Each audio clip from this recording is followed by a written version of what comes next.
오늘은 예수님께서 이 양들을 먹이는 이야기를 해주세요. 양들을 이렇게 아주 넓은 들판에서 양들을 먹일 때는 저녁이 되면 일이나 사자가 양들을 이렇게 먹으려고 오거든요.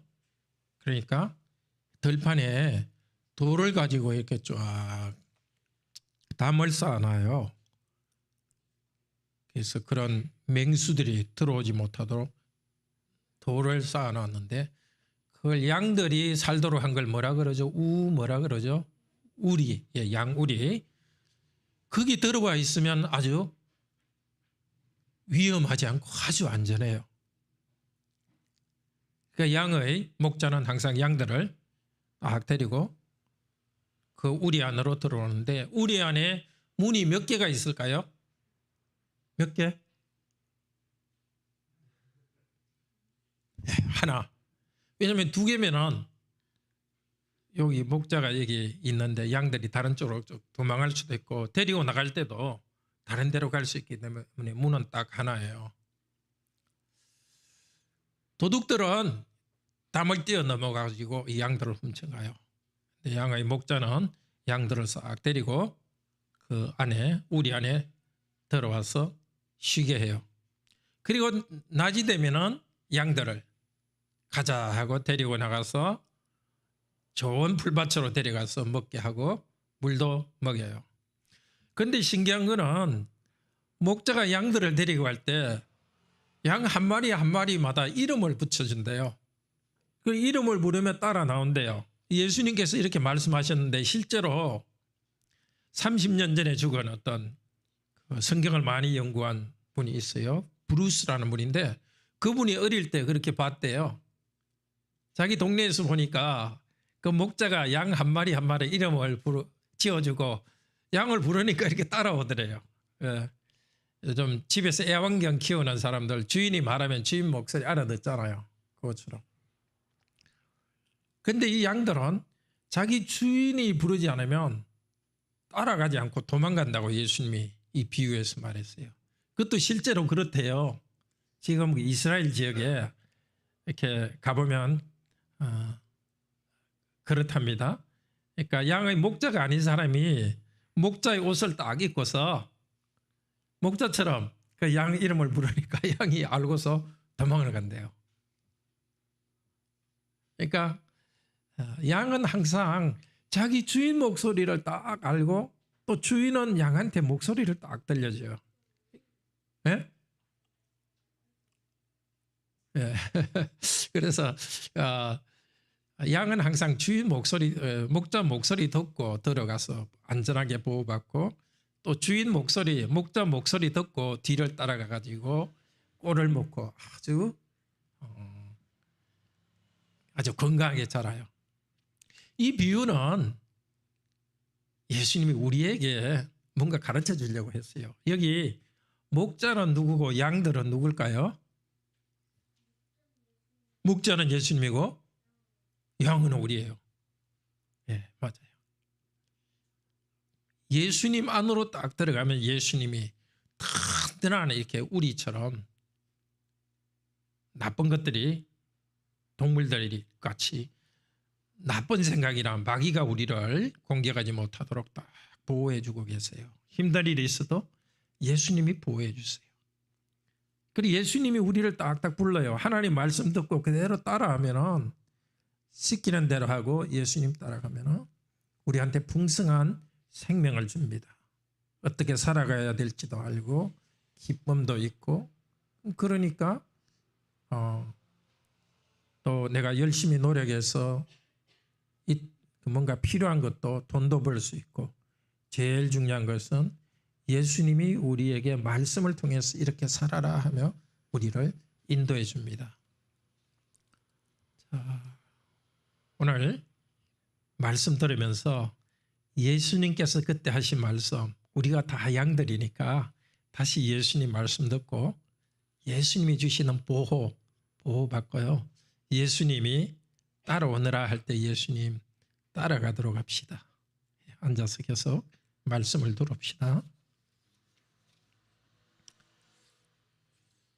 선한 목자 예수님께서는 우리를 불러주십니다. 그리고 자신의 목숨을 버려서 우리를 생명으로 인도하십니다. 직접 예수님께서 말씀하셨습니다. 나는 선한 목자니까 나를 따라오너라. 그러면 너희가 많은 생명을 누릴 것이다. 이제 예수님의 하신 말씀을 들려드리겠습니다.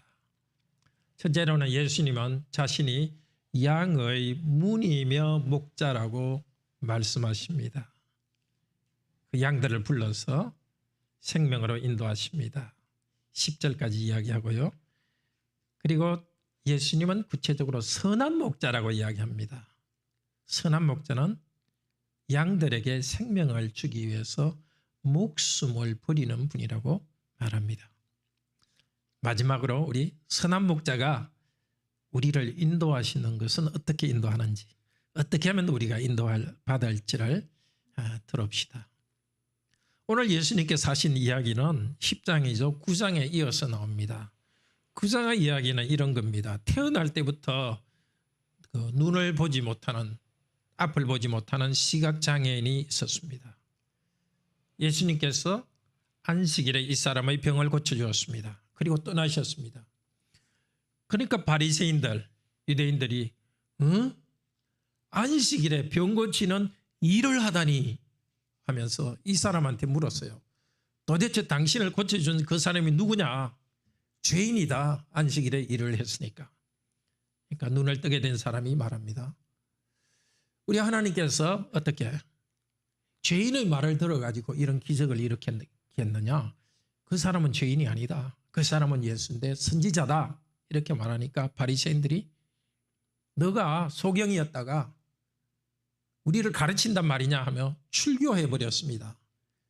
출교는 뭐 요즘으로 치면 교인이 교회 출석 안 하도록 바깥으로 못 들어오도록 하는 거지만 교회 안으로 그때는 완전 공동체로부터 추방하는 겁니다.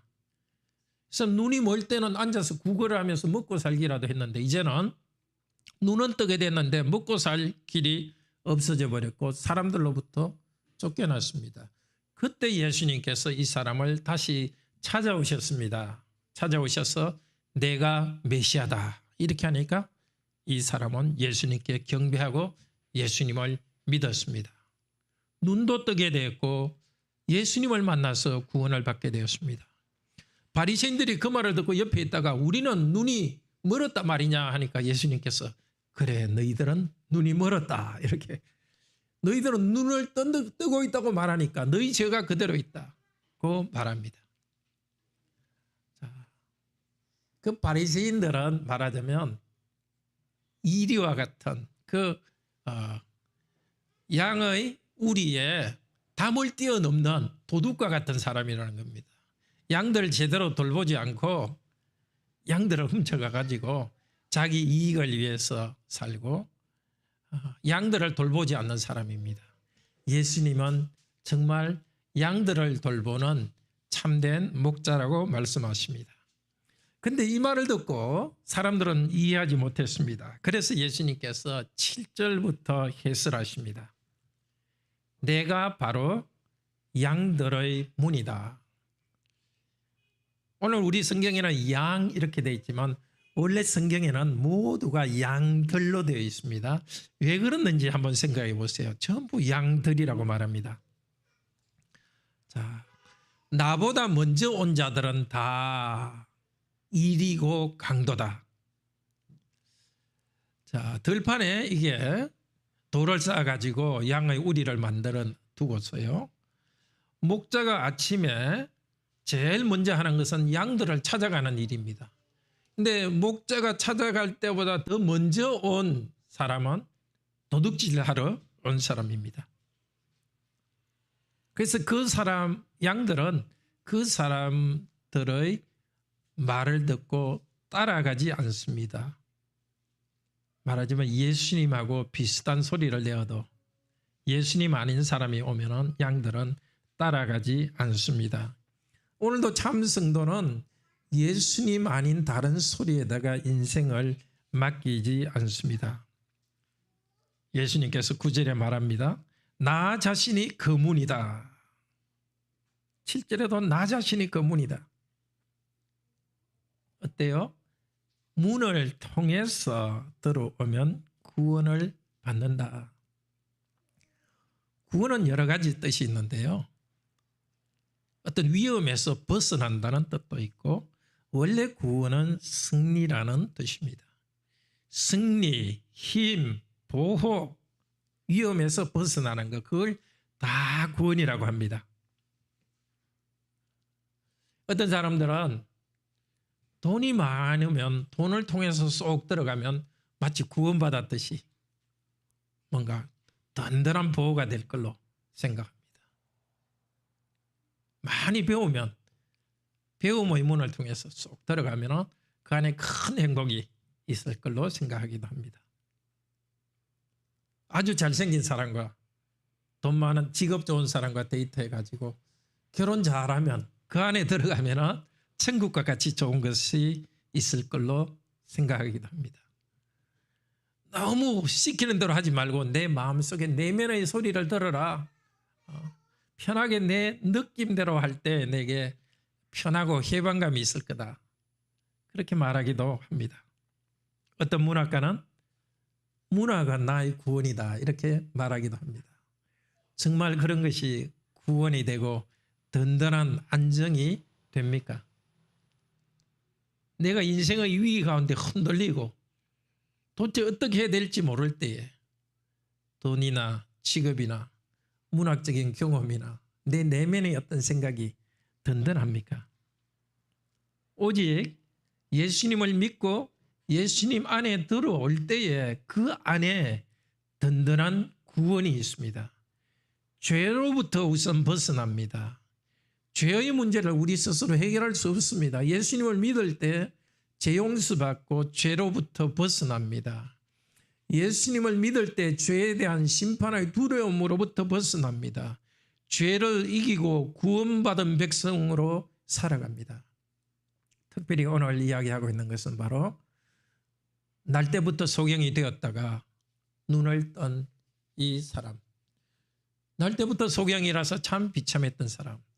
예수님을 만나서 새롭게 됐지만 오갈 데 없이 된 이 사람.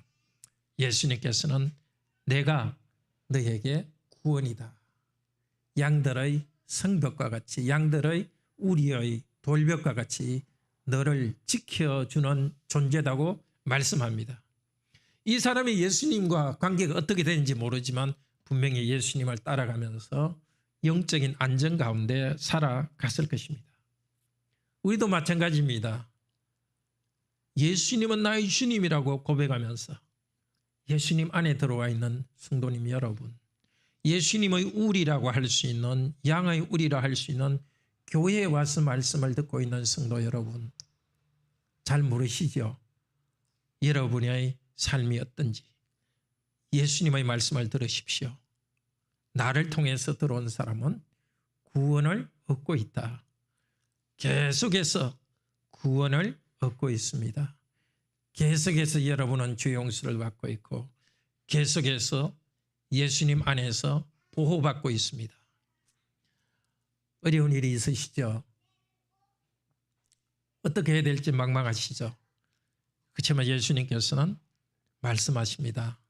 나는 너의 목자로서, 양들의 목자로서 너와 함께 있고 너의 벽이다. 이 말씀을 믿으시기를 바랍니다. 내가 가진 느낌, 내가 보는 시선 그것만 보지 마시고 예수님께서 참되게 말씀하시는 우리의 이 든든한 구원의 상태를 믿으시기를 바랍니다.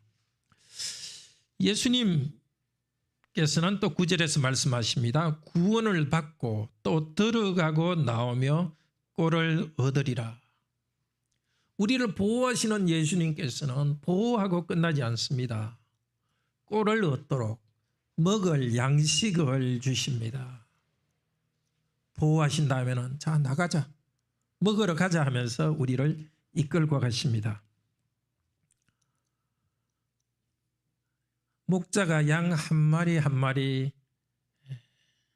이름을 부르듯이 예수님께서는 우리 한 명 한 명의 이름을 부르시면서 꼴을 먹이시듯이 우리에게 양식을 주십니다. 목자가 아닌 사람들은 양들을 도둑질하고 죽이고 멸망시킵니다. 양들을 훔쳐서 자기의 이익을 위해서 살아갑니다.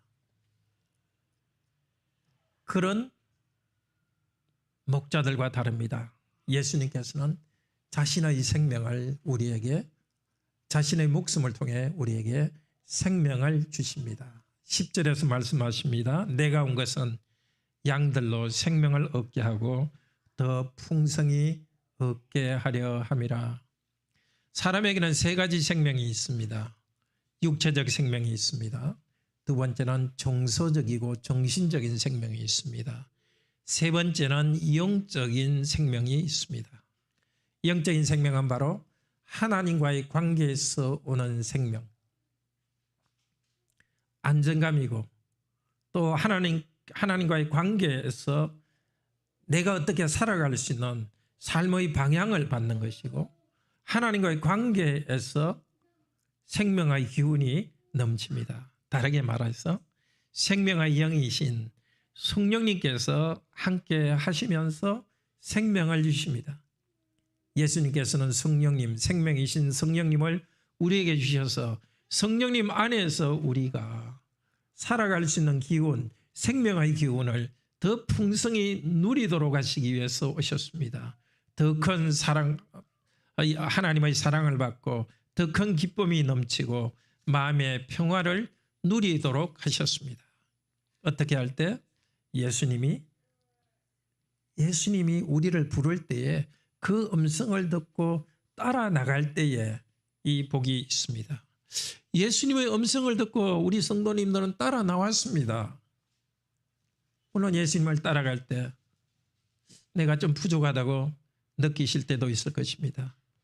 그렇지만 믿음이 작더라도 예수님을 의지하고 그 음성을 듣고 나아가고 주일마다 와서 예배를 드리고 있는 여러분 성도들, 또 가정에서 말씀을 읽으면서 예수님의 음성을 듣고 있는 성도 여러분, 우리 성도님들은 우리 예수님께서 보호하실 뿐만이 아니라 생명의 길로, 풍성한 생명으로 지금 인도하고 계십니다. 얼마나 풍성한 생명을 주시는지는 주님께서 기뻐하시는 대로 주실 것입니다. 그렇지만 분명한 것은 더 풍성한 생명으로 우리를 인도하신다는 것입니다. 시편 23편은 말합니다. 여호와는 나의 목자시니 내게 부족함이 없으리로다. 그가 나를 푸른 초정 실만한 뭇가로 인도하시는도다. 그리고 내가 사망의 음침한 골짜기로 다닐지라도. 선한 목자께서는 우리의 이름을 부르시면서 생명의 길로 인도하실 때 사망의 음침한 골짜기로도 우리를 인도하십니다. 죽음의 그늘이 져 있는 곳으로도 인도하십니다. 그럴 때 우리는 꼭 죽을 것 같습니다. 아이고 죽겠다고 말하기도 합니다. 기도할 때도 주님 죽겠습니다. 그러나 주님 당신께서 나와 함께 하십니다. 당신의 지팡이와 막대기가 나를 위로하십니다. 선한 목자이신 예수님께서는 우리를 항상 평탄한 길로만 인도하지는 않습니다. 그러나 언제든지 항상 우리를 인도하십니다. 우리 이름을 부르면서 앞서가시고 말씀을 통해서 우리를 인도하십니다. 우리를 위로해 주십니다. 우리 예수님께서는 너희가 이 세상 살 때 아무 어려움이 없을 것이라고 약속하지 않았습니다. 오히려 무릇 예수 그리스도 안에서 경건하게 살려고 하는 자는 핍박을 당하리라고 말씀했습니다. 성도의 삶에서 고난과 또 의롭게 살기 위해서 어려움을 당하는 것은 삶의 한 부분입니다. 그런데도 항상 예수님께서는 선한 목자로서 우리를 보호하시고 넘어지지 않도록 우리가 되어주십니다. 항상 예수님께서는 우리가 결국은 생명의 길로 나가도록 풍성한 생명을 누리도록 인도하십니다. 혹시라도 내 인생에 생명이 좀 없다, 생기가 없다고 느끼십니까? 삶의 의미가 없다고 느끼십니까? 그러면 내가 누구의 목소리를 듣고 따라가는지를 살펴봅시다. 직장 동료나 주위 사람들의 말을 듣고 아이고 그렇게 해야 되구나.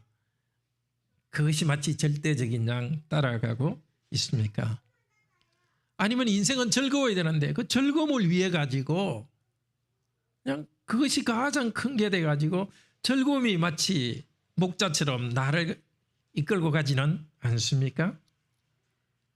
그러다가 주님의 말씀을 듣지 않으면 강도에게, 도둑과 강도에게 끌려갑니다. 죽음의 목소리요 죽음의 즐거움입니다. 내 마음의 생각을 따라가고 내 마음에 편한 것을 따라간다면 내 마음은 어떻습니까? 본성상 죄인인 내 마음을 따라가다가 내 마음 자신이 이리요 강도가 됩니다. 어떤 이념이나 정당을 따라가도 그것은 위험합니다. 오직 선한 목자 예수 그리스도의 음성을 듣고 뒤를 따라갈 때 참된 보호가 있고 참된 생명이 있습니다. 11절부터는 예수님께서는 자신에 대해서 다르게 말합니다. 앞쪽에서는 나는 양들의 문이라 말하는데 여기서는 선한 목자라고 말합니다. 11절에도 나는 선한 목자다. 14절에도 나는 선한 목자다.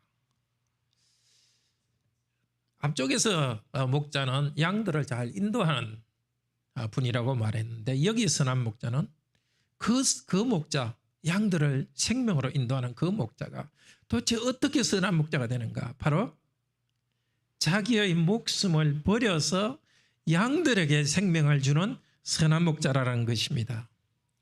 예수님의 목장에 이리가 공격합니다. 이리가 공격할 때에 고용된 목자는 도망가 버립니다. 그러나 선한 목자는 이리와 싸웁니다.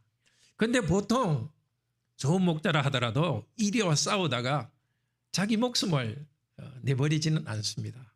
그런데 예수님은 다릅니다. 죽기까지 싸우십니다. 그리고 바로 가장 큰 일인 사단을 정복하기 위해서 십자가에 죽으셨습니다.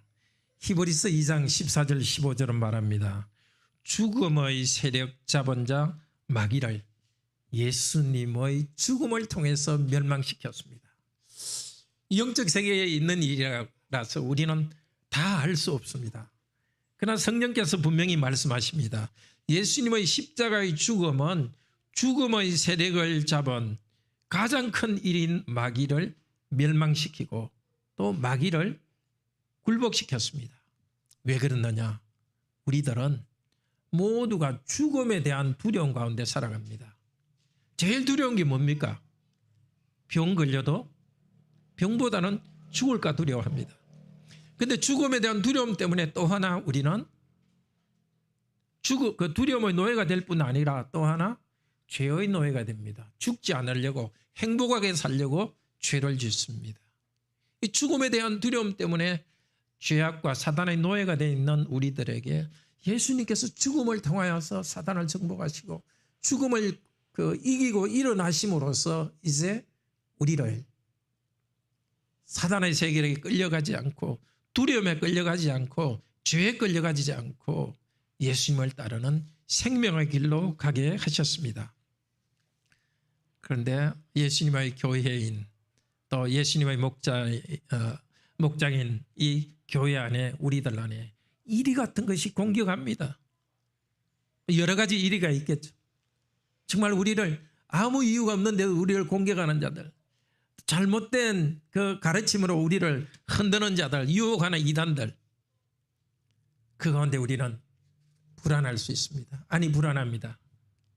그런데 두려워하지 말라고 하십니다. 나는 선한 목자라서 내가 죽더라도 그 이리로부터 너희들을 지킨다고 말씀하십니다. 우리를 구원하시기 위해서 십자가에서 죽으시고 부활하신 예수님은 우리를 영원한 나라에 인도하기까지 어떤 위험으로부터도 우리를 계속 지키십니다. 우리는 목자 이렇게 하면 아주 좀 찢어진 옷을 입고 이렇게 막대기 짚고 이렇게 조금 허름한 사람으로 생각했는데, 목자는 양들과 싸워야 되는 전투하는 전사이기도 합니다. 그리고 또 고대 시대에 목자라는 것은 왕에 대해서 쓴 말이기도 합니다. 그러니까 예수님께서 선한 목자라는 것은 아주 능력을 가진 강력한 분이라는 뜻도 들어 있습니다. 마지막 절에 보면 나는 권세가 있다. 권세와 능력이 있는 분으로서 우리들을 보호하십니다. 위험이나 어려움 그것만 보지 마시고 오늘 주님께서 우리를 어떻게 인도하시는지, 권세와 능력이 있는 분께서 이리로부터 우리를 지키는 것을 생각하십시오. 죽음에서 죽음을 이기고 부활하신 우리 주님께서는 계속해서 그 능력을 통해서 우리를 인도하십니다. 근데 14절부터는 우리 선한 목자께서는 서로 사랑하고 하나 되는 공동체를 우리에게 주십니다. 14절 나는 선한 목자다. 그 뒤에 나오는 말은 직역하면은 나는 내 것들을 알고 나를 내 것들도 안다. 양들로 되어 있지만 원래 뜻은 내 것들입니다. 예수님은 우리를 너희들은 내 것들이다, 내 것하고 주장하십니다. 내 것은 안 뺏긴다는 것입니다. 어떤 일이 있어도 빼앗기지 않습니다. 그리고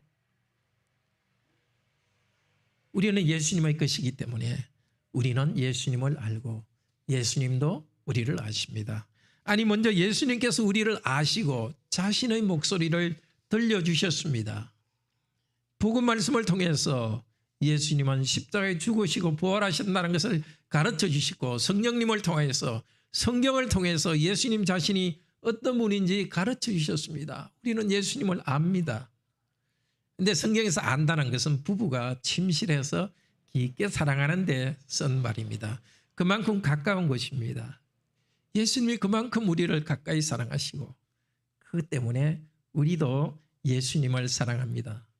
근데 그 사랑이 어느 정도인가? 하나님 아버지와 아들 하나님이 사랑하는 그런 사랑이라고 합니다. 하나님 아버지가 아들 하나님을 알고 아버지 하나님이 아들 하나님이 아버지 하나님을 아는, 정말 우리는 상상할 수 없는 그런 무한한 사랑, 무한하게 서로를 아는 그 안에 우리도 들어와 있다는 겁니다. 이것을 생각하라는 겁니다. 우리는 이걸 경험적으로 알지 못합니다. 그렇지만 이 영적인 세계에 우리가 들어와 있습니다. 아버지 하나님과 아들 하나님의 그 굳건하고 하나된 사랑, 공동체, 그것이 예수님과 우리 사이에 나타난 겁니다. 다르게 말하면 우리도 아버지 하나님과 아들 하나님이 사랑하시고 서로를 아는 그 공동체 안에 우리도 들어간 상태에 있습니다. 그렇기 때문에 그 정도로 사랑하기 때문에 우리 예수님께서는 우리를 위하여서 목숨을 버렸습니다. 하나 됐기 때문에 목숨을 버렸습니다. 십자가에 죽으시고 부활하신 것은 그냥 그렇게 하신 것이 아니라 그 정도로 우리를 사랑하신다는 것입니다. 예수님께서 우리를 이렇게 사랑하니까 기뻐합시다. 나는 나 것이 아니요 예수님의 것이니까 기뻐합시다. 정말 어려운 문제가 있을 때는 도대체 이 문제를 어떻게 풀어야 될지 대책이 서지 않을 때가 있습니다. 그때 우리는 내가 누구 것인지를 생각해야 되겠습니다. 그분의 것이니까 그분의 음성을 듣고 쭉 나가고 있으면 큰 그림은 주님께서 그리시면서 시간이 지나면 주님께서 그 다음 단계로 인도하십니다. 한꺼번에 우리를 다 길을 보여주고 다 쓰고 한꺼번에 막 천리길로 수천 길을 한꺼번에 인도하지 않습니다. 말씀을 듣고 한 발자국 한 발자국 나갈 때 우리 주님께서는 가까이 있으면서 우리를 인도해 가십니다. 아브라함을 인도해 낼 때도 아브라함아 나하고 같이 가자 이렇게 하셨지 너가 어디로 간다고는 말을 하지 않았습니다. 아브라함은 하나님의 음성을 듣고 그냥 믿음으로 따라 나왔고 그 길을 걸어갔습니다. 하나님을 알고 사랑했고 하나님께서는 아브라함에게 내가 아브라함에게 감추겠느냐 하면서 아브라함에게 많은 것들을 이야기해 주셨습니다. 16절에서는 이 우리에 들지 아니한 다른 양들을 나는 가지고 있다. 예수님께서 그때 말씀하실 때는 예수님의 양들은 바로 유대인들밖에 없었습니다. 예수님 제자들도 그랬고, 근데 이 우리에 들지 아니한 양들은 바로 이방인이고 그들도 내가 양 우리에 들여보내야 되겠다. 들여와야 되겠다.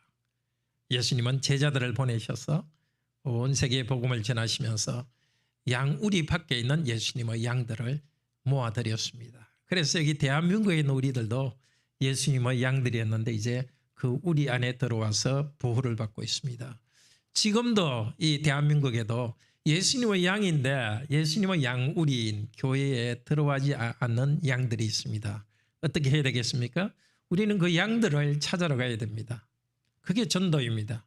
내가 뭘 많이 설득하는 게 아니라 예수님이 누구인지 단순하고 간단 명료하게 이야기해 주고 또 우리가 할 수 있는 대로 이야기해 주어서 예수님의 그 양들을 찾아오는 겁니다.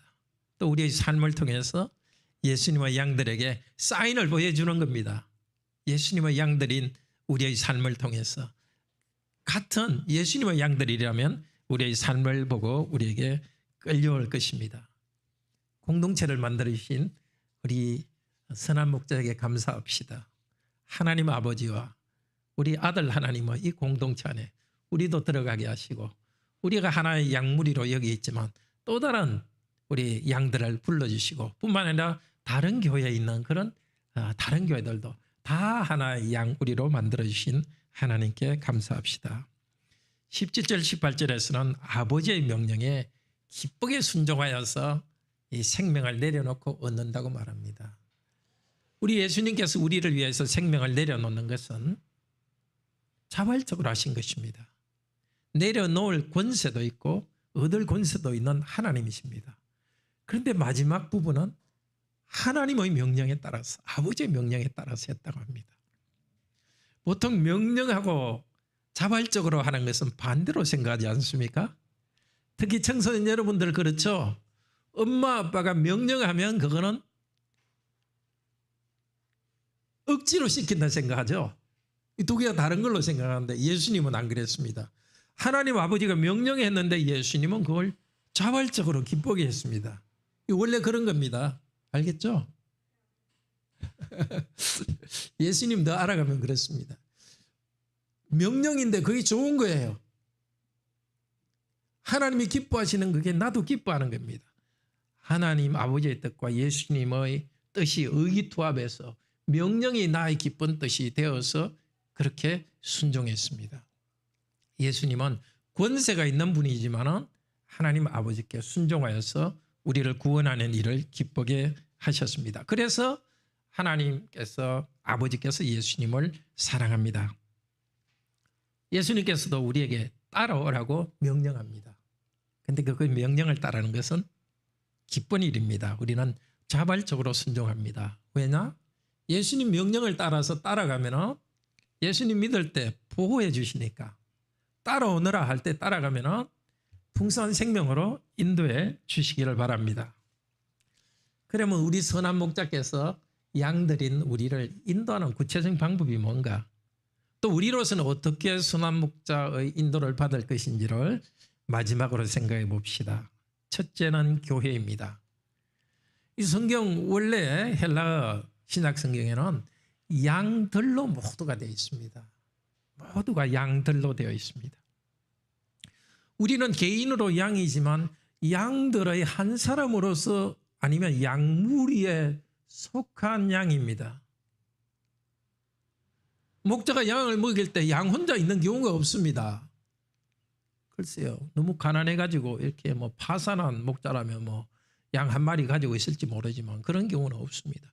전체 양무리 가운데 있고 양은 항상 무리 중에 하나입니다. 우리는 예수님의 우리 안에 있기 때문에 예수님의 양입니다. 바로 예수님의 우리인 교회 안에 있기 때문에 우리는 예수님의 양입니다. 예수님의 양은 여기저기 돌아다니지 않고 예수님의 음성을 예수님께서 예수님이 세우신 교회라는 이 안으로 공동체로 들어옵니다. 양식을 주실 때도 예수님께서는 양무리 전체를 인도해서 양식을 줍니다. 교회 안에서 우리는 풍성한 양식을 얻습니다. 도둑이 와서 양을 죽일 때도 훔쳐갈 때도 보면 양무리에서 도둑질하여 빼앗아간다고 합니다. 전체 무리로부터 빼앗아갑니다.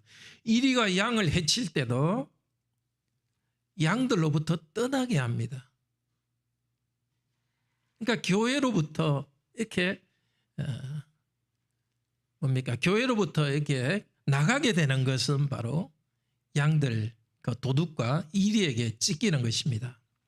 주님께서는 온 세계 교회를 하나의 양떼로 만드셨고 양들로 만드셨고 한 우리로 만드셨습니다. 근데 이제 예수님 재림하실 때까지는 우리 시간과 공간의 제약이 있기 때문에 이렇게 양우리를 여기저기 조그맣게 만들어 놨습니다. 그게 바로 지역교회입니다. 우리는 이 지역교회에 있으면서 예수님의 양우리에 들어 있습니다. 예. 이 교회 안에서 말씀을 듣고 말씀을 들으면서 예수님의 음성을 듣고 인도를 받습니다. 그러니까 이 교회 저 교회 움직여 다녀서는 안 되고 지금 주님께서 나에게 너는 여기에 속해 있으라 하신 그 목장 안에 있으면서 거기 있으면서 성실하게 예수님의 음성을 듣도록 합시다. 뭔가 부족하다 하더라도 여기서 먹어야지 양이 왔다 갔다 그렇게 하면 곤란합니다. 일단 관악교회 속한 성도는 이 주일에 고향에 가셔야 될 때도 있겠지만 좀 너무 가지는 마시고 가능한 주일 예배는 함께 드리도록 하는 것이 주님께서 주신 그 목장에서 말씀을 듣는 데 유익합니다. 선한 목자께서는 또 교회를 통해서 공급하시지만 직분자를 통해서 공급하십니다. 예수님께서는 베드로전서 5장 4절에서 말씀하십니다. 사도들과 장로들을, 이 장로라 하는 것은 목사와 현재의 장로를 말합니다. 그들을 목자로 세워주셨고 예수님은 목자장이십니다. 베드로전서 5장 4절. 그래서 말씀으로 예수님께서 자신의 음성을 들려주실 때는 성경 말씀을 가지고 들려주시는데 이 직분자들을 입을 통해서 들려주십니다. 목사는 설교할 때 자기 사상을 말해서는 안 되고 예수님의 음성을 들려줘야 됩니다. 말씀에서 예수님의 음성. 장로들은 성도들을 건명할 때 자기 생각을 말해서는 안 되고 예수님의 음성이 성도의 삶에 어떻게 적용되는지를 말해줘야 됩니다. 모든 성도들은 설교와 장로의 권면을 주 예수님의 음성으로 받아들여야 됩니다. 베드로전서 2장 13절은 이렇게 말합니다. 데살로니가 전서 2장 13절입니다. 데살로니가 전서 2장 13절. 너희가 우리에게 들은 바 하나님의 말씀을 받을 때에 사람의 말로 받지 않고 하나님의 말씀으로 받으니 정말 맞다. 그러니까 말씀이 너희 가운데 역사한다. 하나님 말씀으로 받았고 받읍시다. 그리고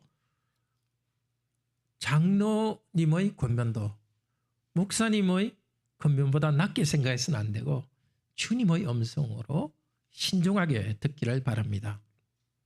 개인적으로 가정에서 꼭 성경 말씀을 읽으면서 예수님의 음성을 들읍시다.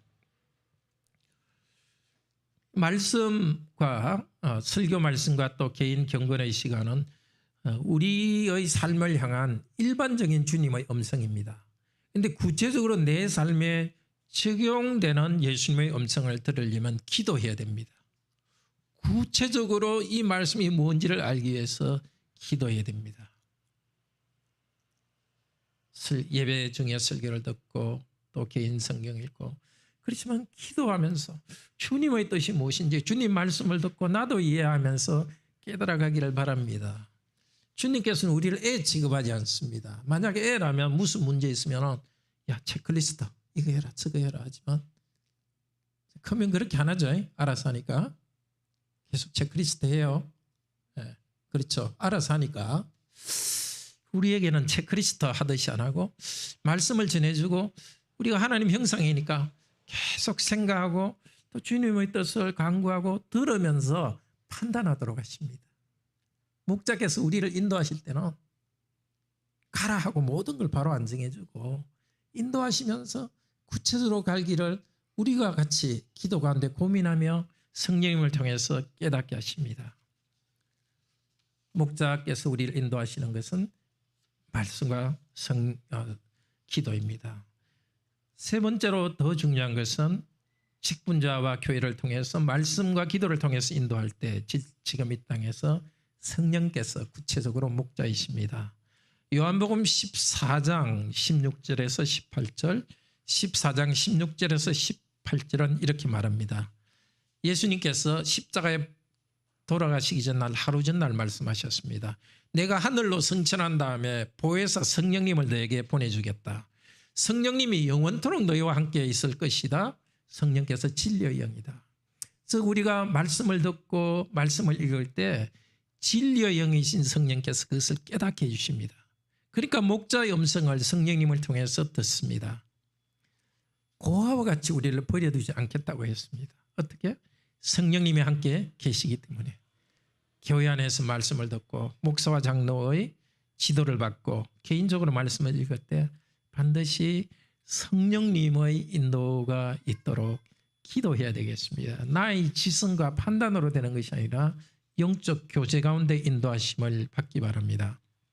넷째로 선한 목자의 음성을 듣는 것은 따라가야 됩니다. 즉 순종하고 섬깁니다. 우리는 예수님의 음성을 듣고 영생을 얻었습니다. 구원을 받았습니다.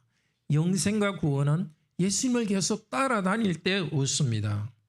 누가복음 9장 23절 누가복음 9장 23절은 말합니다. 아무든지 나를 따라오려거든 자기를 부인하고 날마다 제 십자가를 지고 나를 따르라. 따르라. 따르기 위해서는 어떻게 하라고요? 자기를 부인해야 됩니다. 아주 내 재능이 있고 이런 걸 부인하라는 뜻이 아니고 우리의 악한 죄악된 생각, 잘못된 줄 알면서도 계속 하고 싶은 거, 악한 탐심. 요즘에 우리가 많이 부인해야 될 것은 두려움입니다. 두려움이 많은 세상입니다. 예수님을 따르는 사람은 부인해야 될 것 중에 예수님이 함께 하니까 두려움을 부인해야 됩니다. 예수님을 따라가고 믿기 때문에 두려움을 부인합니다. 또 하나 게으름도 부인해야 됩니다. 예수님 따라가는 사람은. 특히 우리 청소년 여러분 좀 잘 들으세요. 하나님 믿는 거는 또 예배 시간에 나와서 이렇게 그냥 앉아 있다가 교회 집으로 가고 그게 아닙니다. 부지런히 예수님 따라가는 겁니다. 교회에서도 부지런히 말씀 듣고 또 집에서도 부지런히 해야 됩니다. 이 게으른 생각을 자꾸 부인하면서 예수님 따라가야 됩니다. 욕하고 싶은 거, 거짓말하고 싶은 거, 또 우리 청년 여러분들은 혹시라도 성적인 유혹 그런 것들을 부인하고 예수님을 따라가야 됩니다. 어떻게? 자기 십자가를 지고. 우리 모두에게는 십자가가 있습니다. 모두가 십자가가 있습니다. 십자가는 바로 내가 해야 될 사명입니다. 우리 자매 여러분들은 남편을 또 자녀들을 돌보고 가사일을 하는 것, 직장에서 일하는 것, 우리 형제님들 또 이렇게 예배 드리는 것, 또 무슨 일이든지 나에게 맡겨진 교회에서의 사명이든지 직장에서의 사명이든지 그것이 우리의 십자가입니다. 사명에는 수고가 있습니다. 그걸 지고 가야 됩니다. 피해서는 안 됩니다. 예수님 따라오라 할 때는 십자가를 지고 따라오라는 거지 그 피해서는 안 되고 도망해서는 안 됩니다. 왜 그 말을 하시겠습니까? 우리는 자꾸 사명 앞에 피하고 도망하고 싶은 생각이 있기 때문입니다. 힘든 일은 안 하고 싶기 때문입니다. 그러나 예수님이 따라오라고 합니다. 왜냐? 예수님께서 십자가로 가셨습니다. 우리에게 생명을 주신 예수님은 우리는 가만두고 생명을 주신 것이 아니라 우리도 십자가의 길로 가면서 생명을 얻게 하십니다. 물론 십자가에서 우리 죄를 용서하셨기 때문에 따라가는 일이 시작됐습니다. 재용서 받은 다음에는 우리도 예수님 따라가면서 험난한 길도 가고 고난의 길도 가고 사명의 길을 아프지만 힘있게 감당할 때 생명을 누리는 것입니다. 순종해야 생명을 누리는 것입니다. 예배 때 말씀을 듣고 성경 말씀 깨달을 때 물론 또 말씀 나눌 때 거기 생명이 있고 마음이 아주 흡족합니다. 그건 시작입니다. 계속돼야 될 것은 따라가고 순종할 때 삶에서 객관적인 풍요로운 생명이 나타납니다. 예수님 따라가는 길은 섬김의 길입니다. 마태복음 21장 26절, 마태복음 21장 26절 말합니다.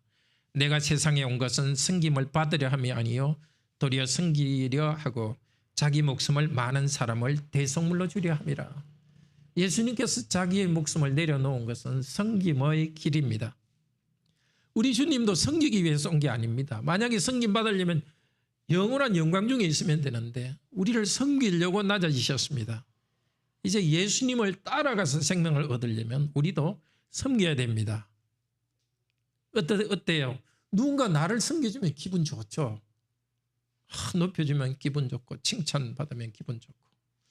근데 그 길이 예수님 길 아닙니다. 우리는 섬기는 겁니다. 섬기면 우리는 되게 아이고 뭐 괜히 나만 고생했네 이렇게 하는데 그게 아니고 그게 예수님의 길입니다. 그리고 또 섬김은 남을 높이는 것입니다. 인정받으려 하기보다도 인정하는 것입니다. 항상 자기보다 남을 낮게 여기는 것. 그게 또한 섬김입니다. 나보다 잘 모르는 사람, 못한 사람을 가르칠 때도 일으켜 줄 때도 우리의 태도만은 항상 그 사람이 나보다 높은 사람인 줄 알아야 되고 교회 안에서도 마찬가지입니다. 자, 이번 주간 특별히 고난 주간입니다. 우리 주님께서 선한 목자로서 자신의 생명을 내려놓고 부활하심으로써 우리에게 풍성한 생명으로 인도하셨습니다. 지금도 계속 그렇게 하십니다. 계속해서 이번 주일에 최소한 한 장씩은 성경 말씀 읽고 또 기도하면서 예수님 음성을 들읍시다. 구체적으로 내가 순종해야 될 것을 압시다. 그리고 우리 위해 죽으시고 부활하신 우리 주 예수님을 다시 믿고 찬양하고 그 길을 뒤따라갑시다. 우리 다 같이 찬양합시다.